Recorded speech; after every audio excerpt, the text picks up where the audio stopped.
Hey everybody, welcome back to the 1RC YouTube channel. Today we're going to be unboxing my limited edition Losi JRXT, the 1/16th scale. You can see here I wound up with number 4223 out of 5,000. Still haven't cut the seal on it. I wanted to wait for a chance to film it for you guys. When I first got into the hobby was right at the end of the JRXT, the original JRXT's run. They were transitioning into the XX platform at that point.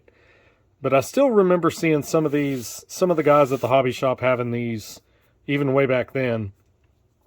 Again, this one is the mini version, the new limited edition release.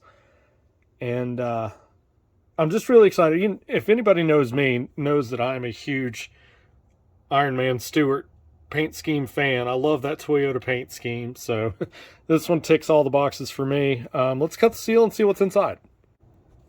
And since everybody, I know how much I love these, and I know how much other people love watching the factory seal get cut, especially on something that, you know, is a quote-unquote collector's item. And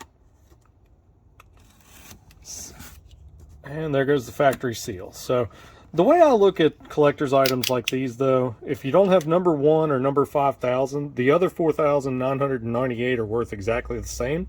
So why not just enjoy what you have? So I know I won't be selling it, so it doesn't matter what the resale value is for me. But we do have right inside the flap, you know, it does show the other mini, the regular JRX next to the JRXT. Pretty cool vintage offerings, even if they are in 1/16th scale from Losi. I do have a couple of their 36 scale micro tees and a micro crawler, so I'm familiar with how they do things in that scale, but we'll see what the 16th scale looks like. Okay, inside the box when you get your JRXT, obviously we've got the manual here. Also has the, it looks like the USB charger and four AA's for the transmitter. Nice to see. They really are pretty thorough in their mini scale RTRs. They really are ready to run. Just charge the battery up and go. So I do commend them for that. Looks like a warranty card. You know, the usual. Included with the JRXT is another SLT2 transmitter, which looks like it's zip tied in there, and then you've got the truck covered in plastic wrap. So let me cut the zip ties and then we'll free the truck from its cardboard bonds here. Okay, pulled it out of there. There's two zip ties, really long zip ties holding the car in, and then one just holding the transmitter in. The SLT2 is small. Maybe it's just me. It does have a nice feel to the wheel. The foam is very nice. Doesn't have a lot of spring tension, unlike a lot of other radios that, you know, I've used. Same on the trigger. Not a lot of trigger throw either, so should make this thing feel good and lively. It's just small. That's, I think, going to be my biggest issue with that. You know, I got a fairly good size. I mean, you can see my hand is almost as big as the truck. It's something that can be changed. Obviously, you know, swap out to a different power system and go to a non-integrated receiver and speed control. No big deal. One thing I will really praise Losi for, the truck uses 4 body clips and they're bent, making them just a little bit easier to get off, especially when they're that small. A lot easier to remove from the body, and you don't see that with a lot of manufacturers, but I'm glad Losi did it with this. Saving everybody's favorite part, the plastic removal.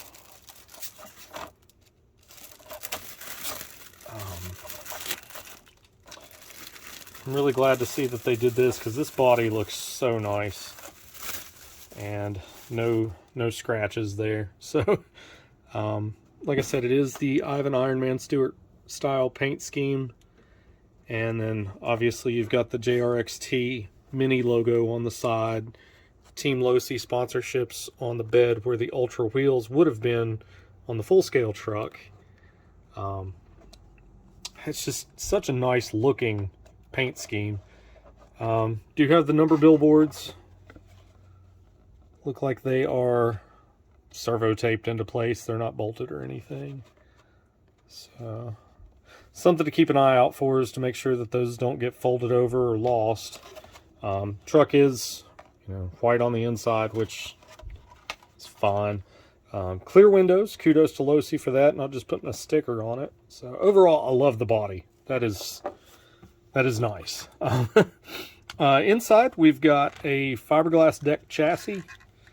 Not aluminum, which is fine. This thing doesn't weigh anything. So I'm assuming it's G10 fiberglass total.